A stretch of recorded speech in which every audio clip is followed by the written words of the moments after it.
Hey everyone, I'm out here today. I'm out to go start checking some of my traps. We finally did get a little bit of snow. As you can see behind me, about 20 or 30 inches fell on the ground just the other day.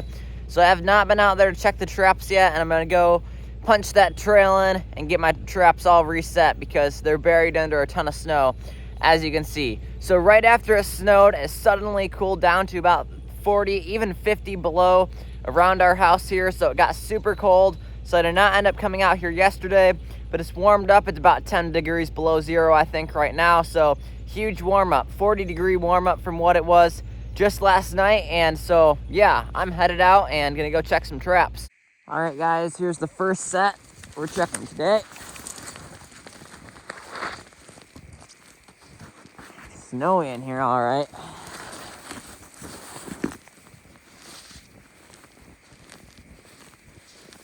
Here's a set.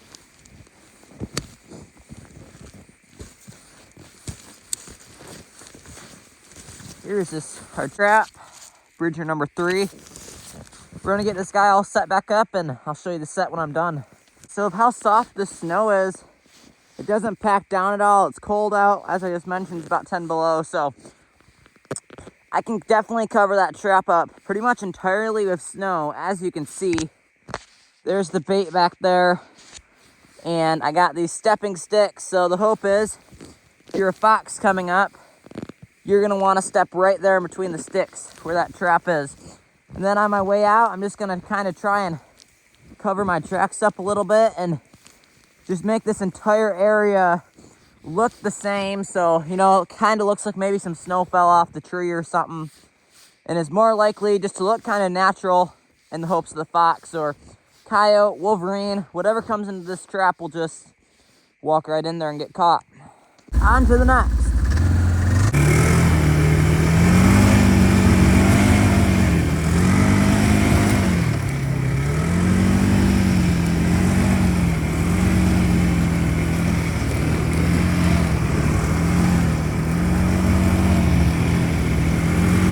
And I'm actually really impressed on how much the snow's packed down and settled a little bit, because the other day when I was out here, that snow was up past my light, and now it's just barely touching the windshield, as you can see.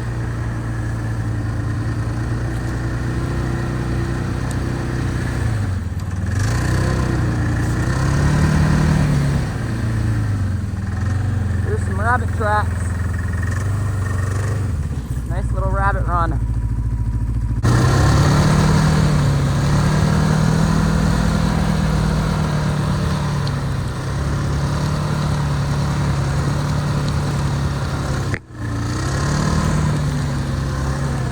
And you guys, it's almost mid-January now, early mid-January, and this is really the first time all year that we've gotten snow. We got about 3 inches in the start of November, and it has not snowed since. So this season I've been running some of these boxes for marten down here, as you see, and when they're under the trees, it actually didn't get too snowed on.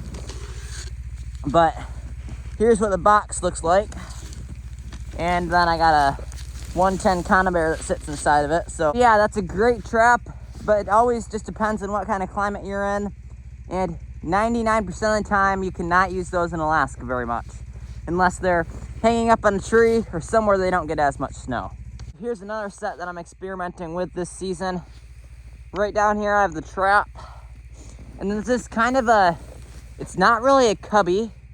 As you can see, I have the sticks around here to kind of funnel the animal in. I got some grouse back there and then a grouse wing hanging up right there. So it's an interesting set, and I've never caught anything off this before, but I've also never made this set in past years.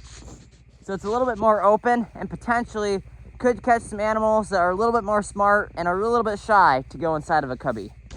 With the lack of snow this year, it's also brought a lack of fox and coyote, and there's pretty much been none fox and coyote tracks that I've seen out on the trap line. I've seen a couple tracks after it snows, very snowed in, that potentially could have been something like that, but again, I can't be sure. There was too much snow on them, and it's just been an odd year, especially with the canines.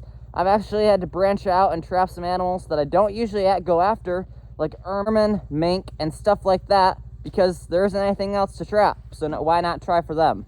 Earlier on this season, I was lucky enough to catch one wolverine. That's pretty much all the big animals that I've caught this season. Have gotten some marten. I pretty much pulled all my marten stuff down low because there's not a ton of marten down here this season either. Gonna try and let that population get back up a little bit. But then I did set 3 marten traps up on our mountain behind our house from 11-mile distance, and I set 3 traps along that all the way up to Trapline. And then I got a ton of overflow, super icy, and was pretty much impassable. So I was only able to check the lower trap. Did get a marten in that bottom trap, so hopefully I'll have 2 more marten in those upper ones, but haven't been able to get up and check those yet. And that was about 6 weeks ago that I set them, so been plenty of time for them to sit out there, and hopefully they get an animal. And as you guys can see, you can just barely tell that there's a trail on the ground there, but obviously I know where the trail is. I put it in a bunch of times, so it's pretty hard to miss for me, but if I've never been here before, it'd be hard to tell if this had ever been put in this year or not.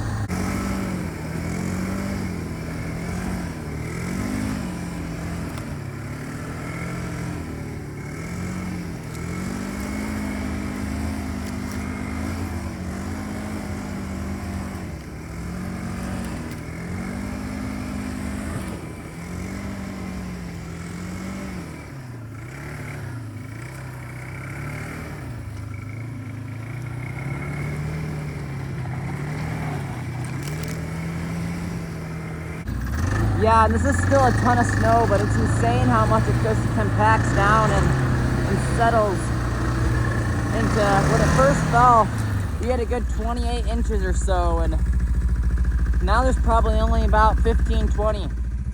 I guess you ask and you shall receive, because just told you that there wasn't any fox and coyote around here, but right there's a nice set of canine tracks. Looks like a coyote. Comes right up and crosses the trail. And I do my trap just a little ways up the way, another half mile or so. So definitely I could have caught him. With all this snow on top of the trap, it does give me a little bit of a slimmer chance, but it's always out there still. Let's head on and find out.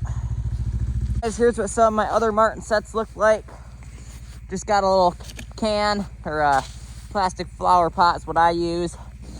And a 110 conibear, like this guy here. As I just mentioned, I've pretty much pulled all my marten stuff down here, or just leave it hanging. The reason why I leave it hanging is to, some other trapper comes up here, it tells them this area is already being trapped. And it's like I just mentioned, there's not very many marten around here this year. There will be in the next couple years if I don't trap them all. So giving them a little bit of a break, not trapping marten down low right now, but I still got my traps out just to show I'm here. And so if someone comes up from a city or something like that who does not know the area and does not realize there's not enough marten around here to be trapping, or to be any sort of good trapper at least, they'll come up, find these traps, and hopefully won't set on top of me. I got this set up on top here, and I got 2 drags, these logs as you can see, with a Victor number 3 attached to them there. And then here's the other one on this end. And so I just got one set on either end of this. And now I was putting straw and stuff in the middle here, since fox and coyote are usually attracted to straw. So anyway, I'm gonna get this set reset back up. Ideally, what you can actually do is put your traps right in the straw. The reason why I'm not doing this here is because we're in an open field, as you can see, and it really attracts a lot of birds to the straw as well. So it's catching too many birds coming down to try and eat stuff in the straw. So that's why I set the traps away from the straw. It's not as effective, but you don't catch any birds that way since they land right in the straw. So yep, that's my setup here. Again, I'm gonna get this thing reset back up, and maybe we'll get that coyote coming through. All right, guys, about halfway through my trap line check. Last check of this video, last set I'm gonna check. I just sprung that trap right there. This is definitely probably the most common set that you'll see made here in Alaska. And this right here is a brush cubby set. And it's also has the iconic Victor number 4 on the bottom. We got our moose leg bone back there as bait. So you'll see a lot of these here in Alaska. It's a great all-around set. for fox, coyote, wolverine, lynx. I've even caught marten in these guys before. And so it may not be the best set for any of those animals, but it catches all of them. And I think that's probably the main reason why this is one of the most used sets around this area at least. So I'm gonna go ahead and remake this set here. Just reset the trap, prop this brush up a little bit more, and yeah, essentially your animal's just walking in here. You want to set your trap right about here, put a couple little sticks around it, and the hope is it walks right in. A little tip I do have for my cubbies that I've found is, instead, some people will put the trap right up by the bait there, and it's also another good thing, tie that bait down so no animals can pull that out. It's usually what we do. And so a lot of people will just put the trap right up there, or some people right up by the bait. I've found the farther out that you have it away from the bait, the better. Because sometimes you might have a coyote or something that walks in, and I've had it before where they stop right here because they smell that trap or whatever, and don't go all the way into that bait. So if you can set the trap a little bit farther out, you're definitely more likely to catch something.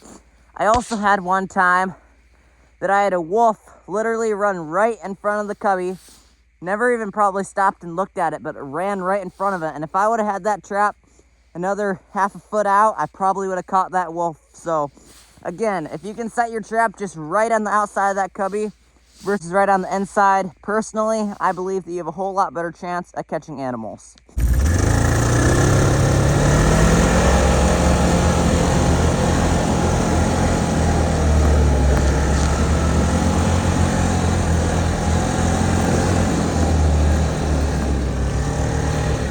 If you enjoyed watching this video, you can do any of these three things. Like, comment, subscribe. It really helps grow my channel, and thank you. Also, that way, you won't miss out on any of my gold mining, mushing, fishing, hunting, and trapping adventures. And with that, thank you again for watching. Thale, Randall's, Alaska, and I'll see you next time.